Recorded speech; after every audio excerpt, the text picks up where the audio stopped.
శ్రీ మహాగణాధిపతయ నమః. శ్రీ గురుభ్యో నమః. శ్రీరామపత్ని జనకస్య పుత్రి సీతాంగనా సుందర కోమలాంగి భూగర్భజాత భువనైకమాత వధూవరాభ్యాం వరదా భవంతు.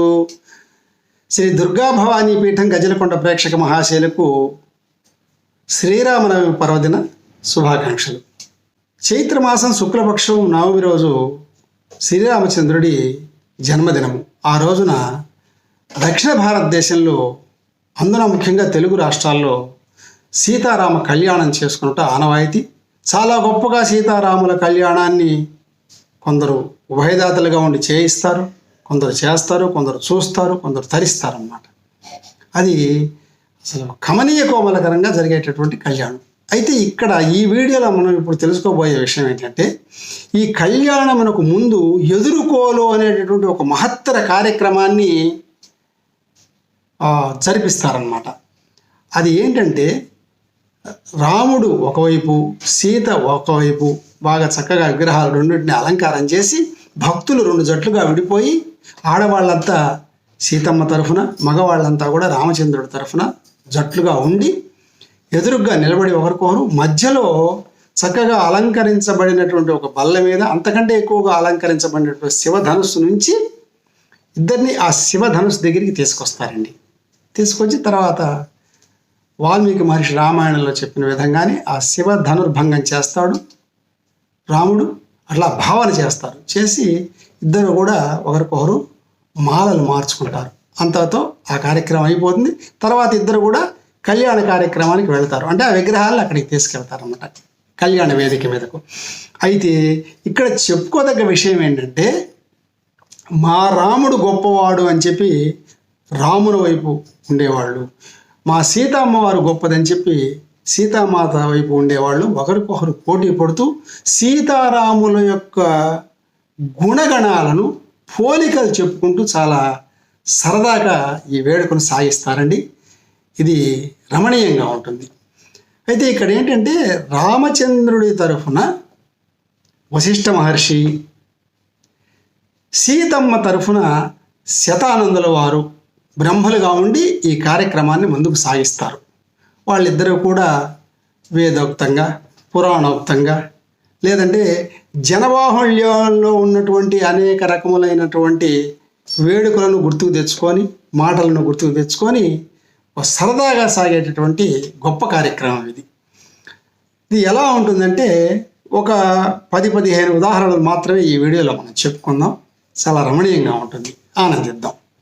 ఇప్పుడు రాముడి తరఫున ముందు ప్రారంభిస్తారనమాట. రాముడి గుణగణాలను ప్రారంభిస్తూ రాముడి మీద ఏదైనా ఒక మంచి శ్లోకం చెప్పేసి ఆ వశిష్ఠుల వారు ఇలా అంటారు: అయ్యా శతానందుల వారు, మీ సీతమ్మను ముందుకు జరగమనండి, వరమాలతో రమ్మనండి, మా రాముని మెడలో వరమాల వేసి కళ్యాణ వేదిక వద్దకు బయలుదేరి వెళ్ళమనండి అని అంటాడు.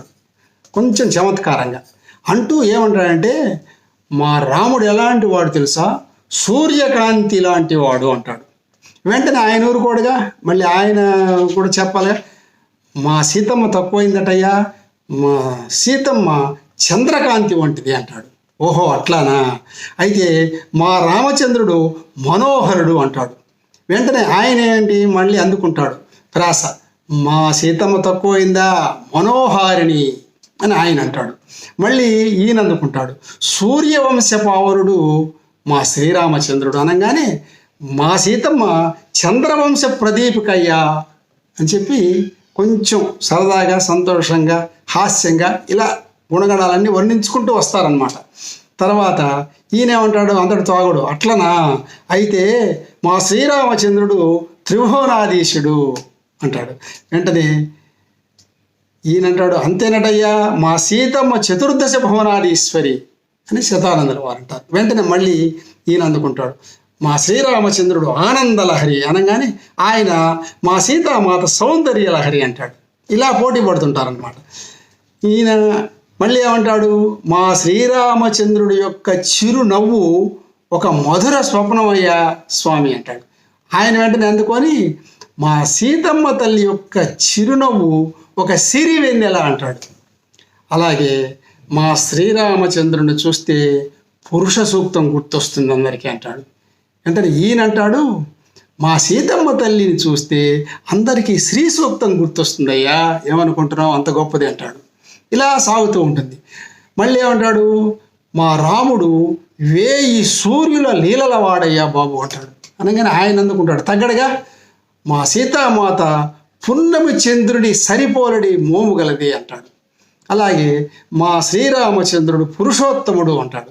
ఈయన ఊరుకుంటాడా, మా సీతమ్మ తల్లి ఆదర్శ నారీమణి, మా శ్రీరామచంద్రుడికి మర్యాద భూషణమయ్య అంటాడు. ఆయన వెంటనే అందుకొని మా సీతమ్మ తల్లికి అభిమానం ఆభరణం ఏమంటావు అని ఆయన అంటాడు.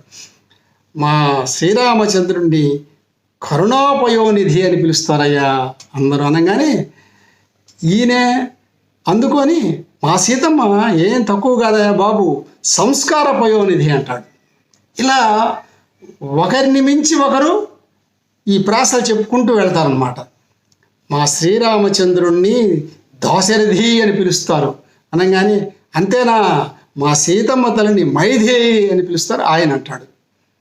మా శ్రీరామచంద్రుడి యొక్క హృదయ సరోవరం సీతమ్మ కోసమే అంటాడు. ఆయన ఊరుకుంటాడా, మా సీతమ్మ యొక్క పద్మ సరోవరం శ్రీరామచంద్రుడి కోసమే. ఇలా ఒకరిని మించి ఒకరు చక్కటి సంభాషణ పోలికలు చెప్తూ ముందుకు సాగుతారు ఈ ఎదుర్కోలు.